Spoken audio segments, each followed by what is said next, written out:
Well, folks, this is a weird one. Much like ogres and onions, it has layers. The more we peel back, the more of the stinky innards of Baywatch we're gonna see. Yes, I do have 2 scripts for this, and yes, I'm gonna be talking about them extensively. I theorized way back in Season 3 that the episode Showdown at Malibu Beach High was a backdoor pilot for some sort of high school-themed Baywatch show. But without any solid evidence for this, you're gonna have to make the judgment call for yourself. Not so with Search and Rescue. This is 100% confirmed to be a backdoor pilot, and boy could you tell. And considering how well things panned out with their last spin-off, this was sure to be a massive success. And oh, by the way, they decided to include their absolute most Baywatch Night subplot in this episode for some inexplicable reason. But we'll get to that. Mitch fighting monsters isn't working out, but perhaps this next spin-off will be more in line with what Baywatch fans are looking for. Search and Rescue asks the age-old question everyone was dying to know: can firefighters and lifeguards work together? I know what you're saying, but their jobs are diametrically opposed. Firefighters fight fire, and lifeguards fight water. Yin and yang, my friend. They got what the other one needs, and that somehow makes this different than normal Baywatch. Spoiler alert, this pilot did not come to anything, but it is worth noting that Gregory Bonann did eventually make this show. In 2013, he and his wife, Tanquil Lisa Collins, made SAF 3, starring Dolph Lundgren, which was about an elite rescue force made up of the cream of the crop from the sea, air, and fire divisions of the Malibu Fire Department. And actually, I just watched a trailer for this for the first time, and if someone would have told me this was just Baywatch again with Dolph Lundgren, I would have watched it before now. So, stay tuned, I guess. Anyway, my point is, it was just, this. It's the plot to this episode. They held out for 16 years, and damn it, they were gonna get this show made. It lasted 20 episodes, by the way. Showdown at Malibu Beach High, if it was indeed intended to be a spin-off, did at least center mostly on characters we knew from Baywatch already. Search and Rescue is an endless parade of uninteresting characters you will never see again. I will now introduce you to them according to how they were described in the script. Captain Hughes is in command. Terry McPherson, a Mitch Buchanan equivalent in the fire department. A lifeguard named Rick Jenner. Jenner has a muscular body, but looks and acts like Pauly Shore. Clay Tiernan, an African-American firefighter. And Jessica Jess Lapierre, a Terry Hatcher-type helicopter pilot from Savannah, Georgia. I'm sure Erik Estrada was super excited to play someone described as simply in command, but I just gotta point out, everyone got sorta kinda a direction to go in except for Clay, whose description was African American. Bullshit. Utter bullshit. Worth noting that in the revised script and the episode, Hughes becomes Huntington and Terry McPherson becomes Terry McFarren. But I swear in the episode they're calling him McFarlane? McFarlane. Terry McFarlane.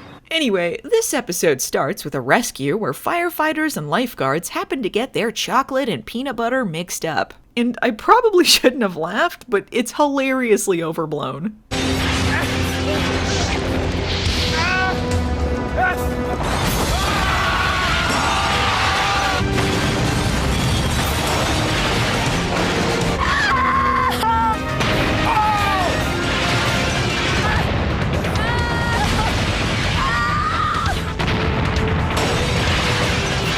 Oh man, seriously, hats off to the stunt performers.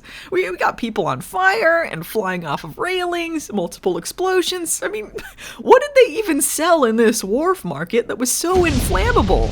How about that Mitch Buchanan equivalent in the fire department, huh? It's nice to know they're just spelling out the formula in the script. And look, I've given Hasselhoff a hard time for some of his acting choices, but he is a legit star with charisma. I'm not sure what exactly this guy has going for him that they thought he'd headline this whole show. This isn't about the pool.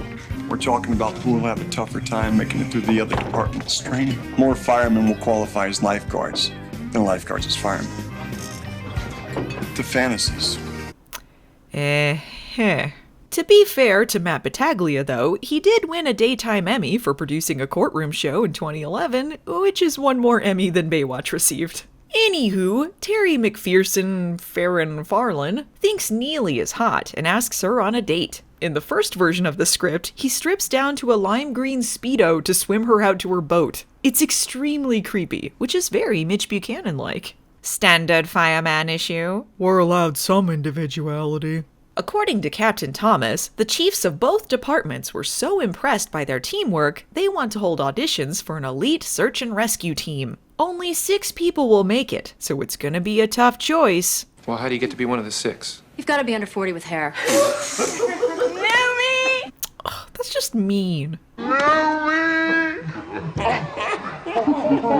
The search and rescue unit will be supplied with the most sophisticated rescue equipment Nothing will available. be built until we can prove that a blended unit like this can work to save lives efficiently and both departments and unions have agreed to waive seniority requirements and let us put together a compatible Chemistry team. is as important as individual abilities and any other issues you may have with one another.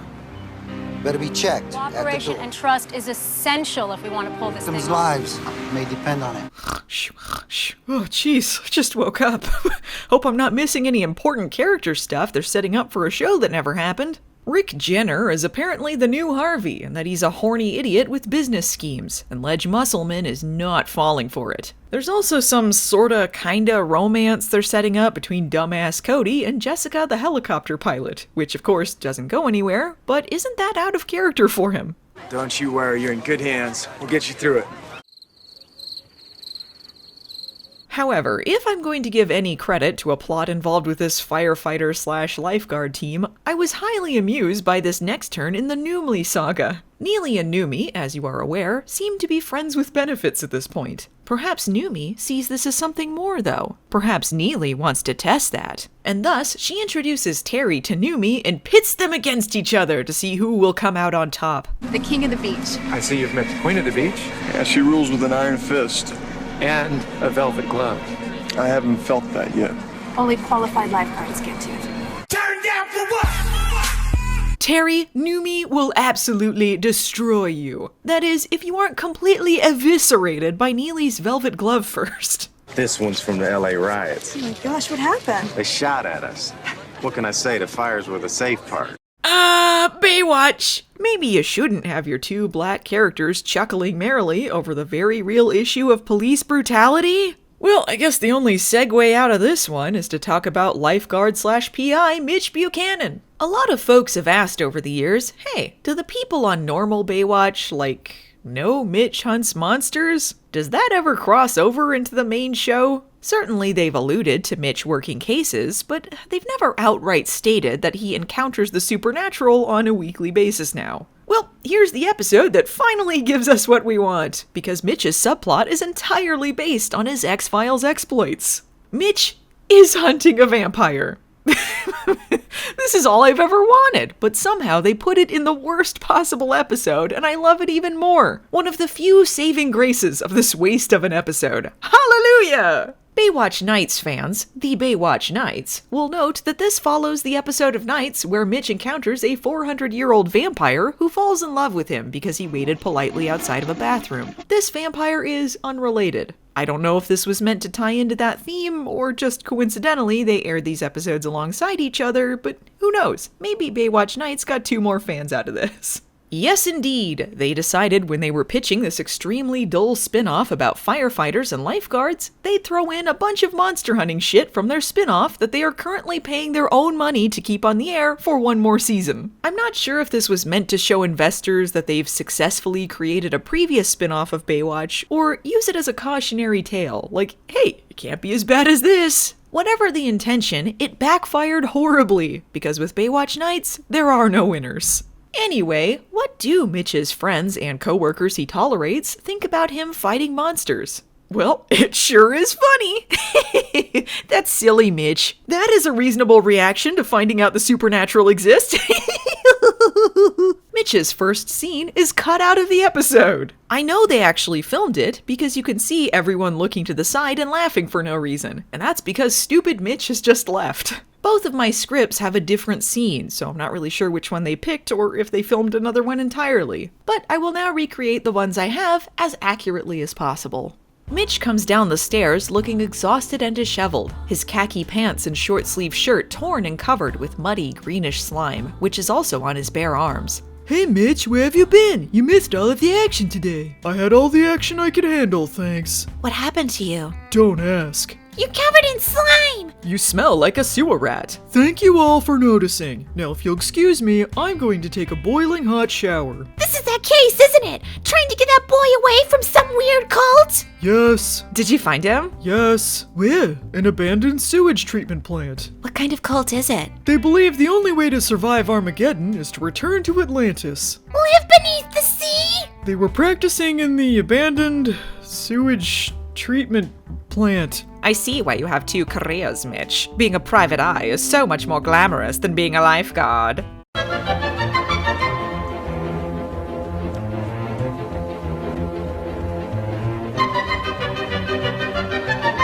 Mitch comes down the stairs looking exhausted and disheveled, his khaki pants and short-sleeved shirt torn and covered with muddy, greenish slime, which is also on his bare arms. Hey Mitch, where have you been? You missed all of the action today. I had all the action I could handle, thank you. What happened to you? Don't ask. You're covered with something! Even smells sort of strange. Mitch slows, not sure he wants to discuss this, but since they're pressing... You want me to tell you what I think happened? Or what Ryan says happened? There's a difference? You decide. They say I went through a portal into an alternate universe. Alternate universe? Really? And you say it was. A place where a young girl got trapped in something way over her head, and I had to go through whatever it was to get her out. An alternate universe. That's what they say. But how did you get there? Is that possible? An alternative universe? No, of course not. That's why I look like this. Now I'm going to take a long hot shower to forget about it. But how did you go from being a lifeguard to stepping into an alternative universe, then back again? Sometimes I deal with it good. Sometimes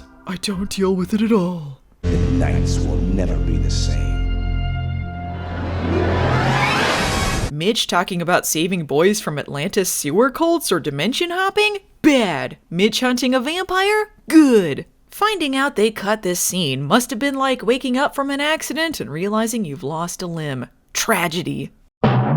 Anyway, one of the scenes they kept is of CJ and Caroline working out boobily while Mitch is obviously hunting a vampire. The script originally had this at night under a full moon, but they got a tight schedule to work with. Ooh, what's that smell? It smells of simultaneous boredom and desperation! That's right, it's me, Mitch Buchanan, the greatest monster hunter alive. You must really love what you do, huh? CJ, I wish for the sweet release of death at every moment. You got a wound on your neck, you smell like garlic, and you're wearing a cross. You were on one of your weird cases again, weren't you?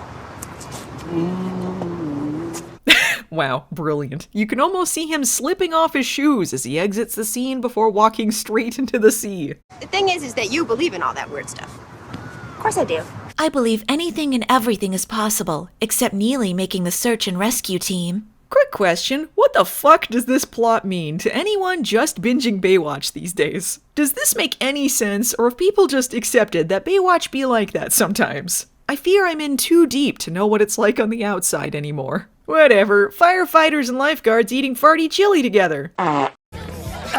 Their focus is intense. Both men grunt like Tim Allen.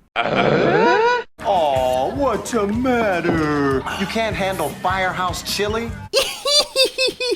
Because he's a lifeguard and not a firefighter. Therefore, he cannot handle firehouse chili. They couldn't be more different. Wait you taste the lifeguard sandwich. I'm just talking about how much in love you are with CJ and how devoted you are to each other. Thanks, Jordan. Infidelity! What's better than a boring montage of tryouts for this elite super team? 2 boring montages of tryouts for this elite super team. Note, this montage should be longer than most. There is a very long list of character building moments written in the script, but they're pretty much all abandoned for your standard can flipping and jet ski shots. Also, Numi gets injured at some point during this montage, but it's not really clear how or when, so the next time we see him, he's just on crutches for some reason. Surprise, surprise! The guest stars with speaking roles made it to the team. Cody and Neely also make it to the team because far superior real-life lifeguard and firefighter Michael Newman was disqualified due to his injury. Terry clears his throat in approval. Cody is so excited that he races off to tell CJ about all of the cheating he plans to do. Yeah, I love it. Then I love it too. Then prove it. Prove it? How am I supposed to prove it? Paint me. Your first thought might be, why the fuck is Cody asking CJ to paint him? Well, you're just dumb because you didn't know that they cut out an entire subplot about CJ painting Cody throughout this episode. It's okay though, because they just transplanted the footage into the next very intricately planned episode of Baywatch. So now it's not confusing that Cody asked CJ to paint him out of nowhere. I was pretty sad that we also lost the scene of a hotel worker exploding in flames to set up the big rescue at the end. A worker comes into the boiler room engrossed in a tabloid newspaper. He puts a cigarette in his mouth. He lights a match. The room explodes! I'm gonna save you 12 grueling minutes. Our elite team saves the day. Back to the important plot. If you were a vampire, you would be melting from the sunlight! Vampires burn up in the sun, witches melt. Remember in Wizard of Oz and they poured water all over her and she went, oh, it's my favorite part! I'm melting! I'm melting! All right, no more biting necks, all right? The nights will never be the same. See, he wasn't really a vampire. He was just a guy running around biting people on the neck. I knew this guy wasn't for real, and that's why I was running around in a tuxedo with a cross and garlic. That's what Baywatch Nights is about, something seemingly supernatural with a rational explanation. We wouldn't really feature a vampire, except in the last episode where we totally did. Watch Baywatch Nights, we're begging you! I'm trapped in a waking nightmare! Which one will you choose? I don't know. How about you? Next time on Baywatch Nights, can you handle the excitement of space pollen? Do you like X-Files but hate intelligent writing? Then this is the episode for you. Don't space out.